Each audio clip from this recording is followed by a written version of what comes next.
The book title was written several months before the constitutional crisis in Sri Lanka. And the reason I used this title, We Are at Crossroads, Sri Lanka, is because of the depolarization in our society. We have the Chinese, we call the Eastern, and the Western, polarization in the society. So you'd have the West coming up with their narratives, then you have the East with the One Belt, One Road, for example, and the Indo-Pacific. So we have a nation that is sitting at the east-west trade routes, geostrategically located in the Indian Ocean, is facing this twin sort of effect. And we are sort of at a crossroad because our policymakers are trying to sort of navigate with all this geopolitical presence in the Indian Ocean and the tension. So the Sri Lanka at crossroads, internally deeply polarized political the establishment, then you have the society. So we see this happening, and that's why I used the title Sri Lanka at Crossroads. If you look at in my book, I highlight the triple sphere of influence, which is the Indian sphere of influence, the Chinese sphere of influence, and the US sphere of influence coming into the island, so foreign, and it's affecting the foreign policy of our country. So how our leaders sort of navigate these influences, I have looked at closely at Rajapaksa regime, President Rajapaksa, and then at Sirisena regime.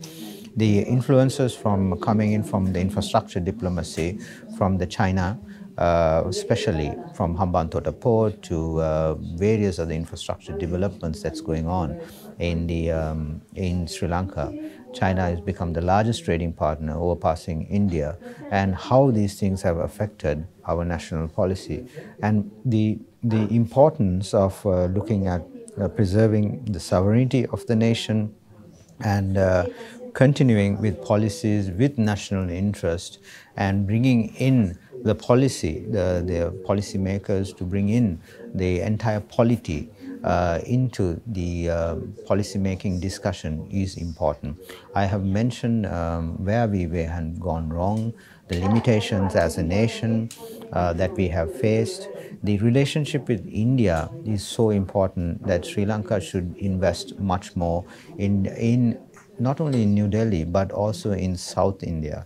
I call this the Kaveri Delta effect, the rich Dravidian effect that is affecting the northern part of our island, and how Sri Lankan policymakers need to look at this as a positive way and make much more strong relationship with the South India is really important.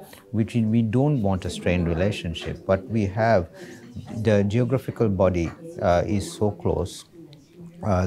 Basically the marine sphere, we have many challenges, the fisheries issues, various others, but we need to overcome it. We look at in a more optimistic way to fight these challenges and find solutions is really important.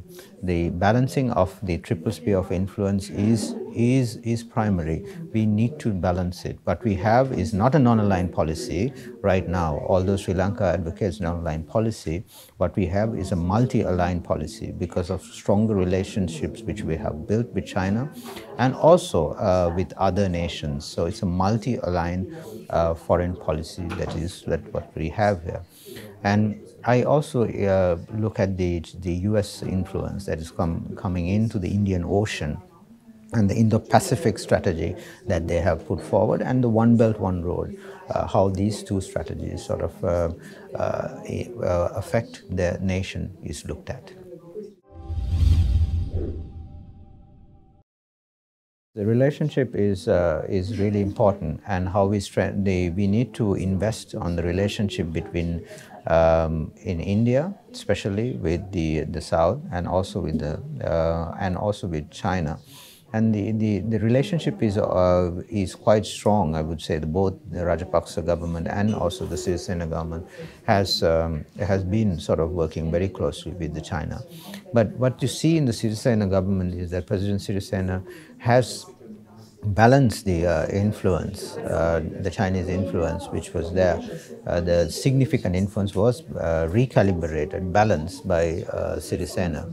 But unfortunately, there was internal domestic issues, which was political issues, which affected the bipartisan mechanism which put forward was not invested. They did not invest in the bipartisan mechanism, which was with the two parties, which was rivals from the history, got together.